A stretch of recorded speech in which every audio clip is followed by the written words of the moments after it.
चलिए welcome friends. आज हम लोग देखने जा रहे हैं चैप्टर 2 नाइन्थ क्लास 9 का बहुपद एक्सरसाइज 2.1। ठीक है, इससे आपको ऑब्जेक्टिव एग्जाम में बहुत सारा क्वेश्चन आता है। अब बहुपद है क्या, इसको किस रूप में लिखा जाता है? देखिए इसका जो रूप है वो होता है बाबू ax² plus bx plus c। ये रूप होता है बहुपद का। ठीक है, अब देखिए इसमें आपको कुछ छोटा चीज जाना है। एक पदी यानी जिसका केवल एक ही पद हो। अब गए सर फॉर एग्जाम्पल से, तो देखिए यहाँ आपको मैं समझा दूंगा कैसे क्या होगा। ठीक है, तो देखिए आप सीधा डेफिनेशन दिमाग में एक चीज याद रखिए, एक पदी को ही रैखिक कहते हैं। एग्जाम में ज्यादातर रैखिक दिया जाता है, एक पदी आपको नहीं दिया जाएगा। ठीक है, एग्जाम में ज्यादातर पूछता है रैखिक बहुपद। तो रैखिक बहुपद यानी जिसका केवल कितना पद हो, एक पद हो। द्विपदी बहुपद जिसका केवल कितना पद हो, दो पद हो। ठीक है, त्रिपदी बहुपद जिसका केवल कितना पद हो, तीन पद हो। ठीक है, रैखिक में एक पद होगा, द्विपदी में कितना होगा, दो, और त्रिपदी में तीन। यानी त्रिपदी तीन, द्विपदी दो, एक पदी यानी रैखिक। रैखिक क्या होता है आपका? रैखिक मतलब सीधा होता है ना, रैखिक में एक ही होगा। ठीक है, तो रैखिक में कितने पद होंगे? एक पद। पद क्या होता है ये आपको पता है, जो नीचे में होता है जैसे x², तो ये जो है नीचे में x है, ये क्या होगा? पद। ठीक है, इसी को हम क्या कहते हैं? पद। ठीक, चलिए तो यहां तक आप लोग समझ गए होंगे इसका रूप कैसा होता है, ax² plus bx plus c। अब देखिए आपके क्वेश्चन किताब में क्वेश्चन पहला है निम्नलिखित व्यंजकों में, ये व्यंजक आपको दिया हुआ। ठीक है, कौन कौन एक चर में बहुपद है, आपको बताना कौन एक चर का बहुपद है, कौन नहीं है। ठीक है, कारण के साथ अपना उत्तर दे। तो चलिए यहाँ पे देखिए चर आपको पता किसे कहते हैं? मैंने आपको बताया था चर, एक बार फिर से बताता हूँ। चर यानी ए से लेके जेड तक जितना भी होता है वो क्या होता है आपका? चर होता है। और अचर सीधा शॉर्ट में एक से लेके अनंत तक, इन्फिनाइट, जो गिनती की संख्या होती है वो क्या होती है? अचर। चर का मतलब ABCDEFGXYZ जितना भी है क्या होता है? चर। और अचर क्या होता है? गिनती की जितनी भी संख्या होती है, 1 2 3 4 5, ये क्या कहलाती है आपकी बाबू? अचर। ठीक है, तो यहाँ देखिए चर कितना, देखिए x चर की संख्या कितनी? एक ही है ना, भले दो जगह है पर ये चर कितना है? दो है।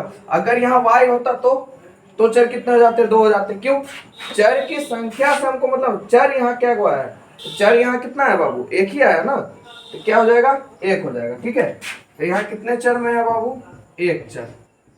ठीक है, आगे देखते हैं। आगे देखिए अगला क्वेश्चन, आप ही लोग बताइएगा। y² प्लस √2, तो देखिए चर क्या को है? एक को है, y है ना, सिर्फ एक ही चर है, तो कितना चर हो जाएगा?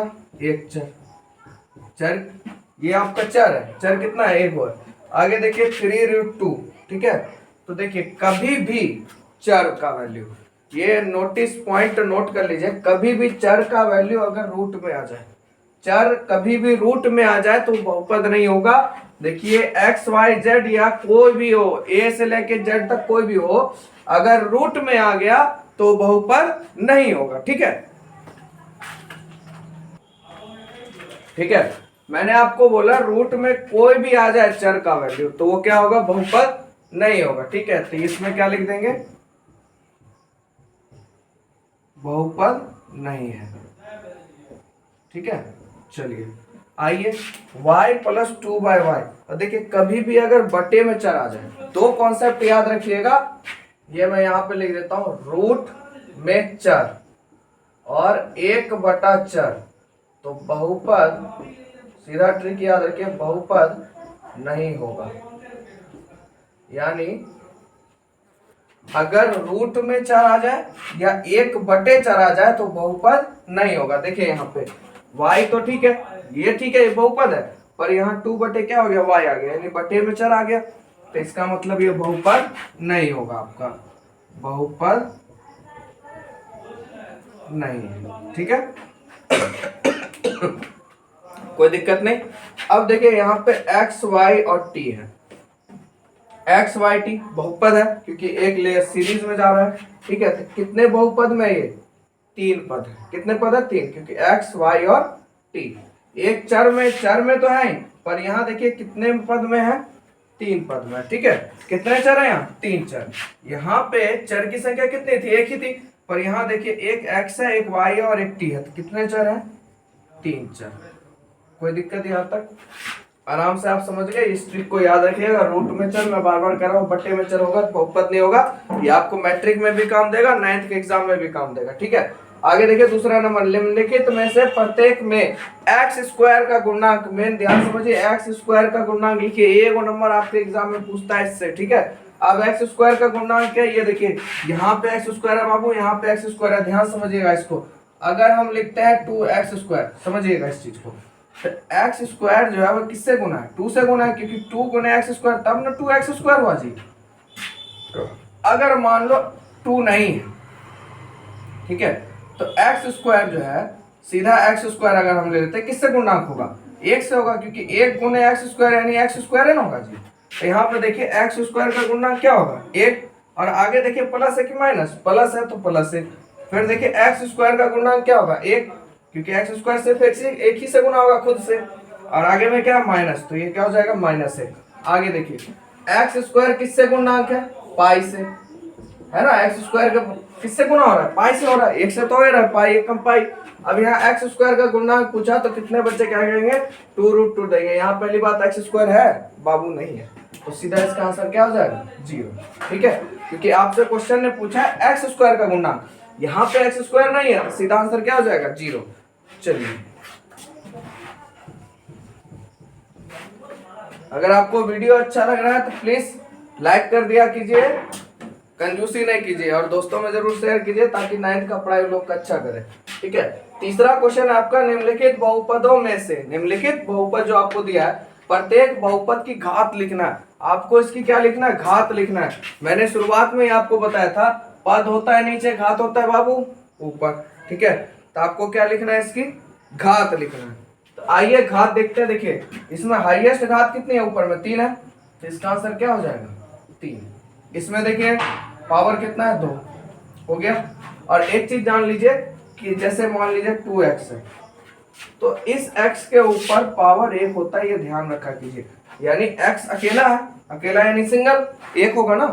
ठीक है, तो यहाँ पे देखिए 5t माइनस √7, तो यहाँ तो घात कुछ नहीं है, पर t की घात क्या होगी? 1, क्योंकि t कितना है? 1 है। y कितना था? 2। x कितना था? 3। कहिएगा एक्स स्क्वायर क्यों नहीं लिया? क्योंकि बड़ी सबसे बड़ी घात को लेते हैं। बड़ी घात क्या है? 3। आइए यहाँ है, ये बताइए मुझे।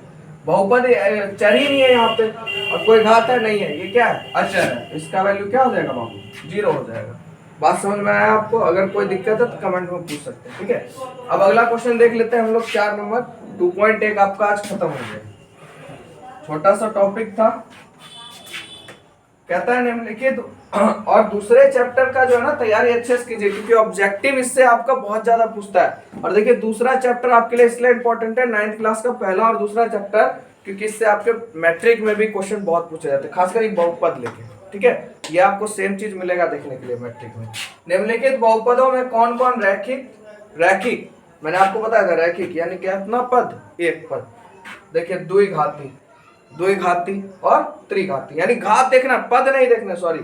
यहाँ पे रैखिक मतलब 1 घात, द्विघाती मतलब 2 घात, त्रिघाती मतलब 3 घात। यानी हमको खाली घात से मतलब पद नहीं देखना है, ये गलती नहीं कर दीजिएगा। अब देखिए ये कितना घात है? 2, तो इसको क्या लिखेंगे बाबू? द्विघाती। कितना घात है नूनू? 3, क्या लिखेंगे? त्रिघाती। कितना घात है बाबू? 2, क्या लिखेंगे? द्विघाती। ठीक है, अब यहाँ पे घात कितना? 1 है ना, x के ऊपर घात 1 होता है, आपको मैंने बताया। तो ये क्या हो जाएगा? क्योंकि इसके ऊपर घात कुछ नहीं है तो रैखिक हो जाएगा, पर 4 होना चाहिए, ध्यान रखें। अगर सिंगल 1 होता तो कुछ नहीं होता। यहाँ पे भी क्या हो जाएगा? रैखिक। 3t है रैखिक। अब यहाँ पे क्या आपका? r² है। ठीक है, ये आपका क्या? r²। ठीक, तो ये भी आपका क्या हो जाएगा? स्क्वायर है, तो यानी द्विघाती। तो बाबू आप लोग पद के बारे में भी समझ गए, घात के बारे में समझ गए, गुणांक भी देख लिया आपने। 2.1 का सब आपका कंप्लीट हो गया। ठीक है, अगर आपको थोड़ा सा भी दिक्कत बुझाता है तो आप कमेंट कीजिए, और चैनल को सब्सक्राइब कीजिए जो भी बच्चे नए जुड़ रहे हैं मेरे साथ। ठीक है, और उनकी पढ़ाई एकदम बेस्ट हो। आज के लिए इतना, आपसे मिलेंगे नेक्स्ट वीडियो में। ठीक है।